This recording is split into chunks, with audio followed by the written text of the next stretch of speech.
వచ్చాడు హనుమంతుడు.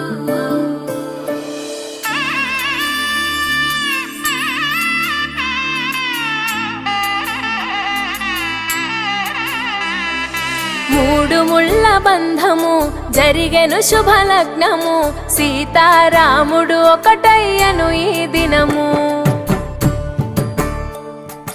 7 అడుగుల పయనము ఒకరికొకరు సొంతము, కలిసి మెలిసి సాగను ఈ జీవితము.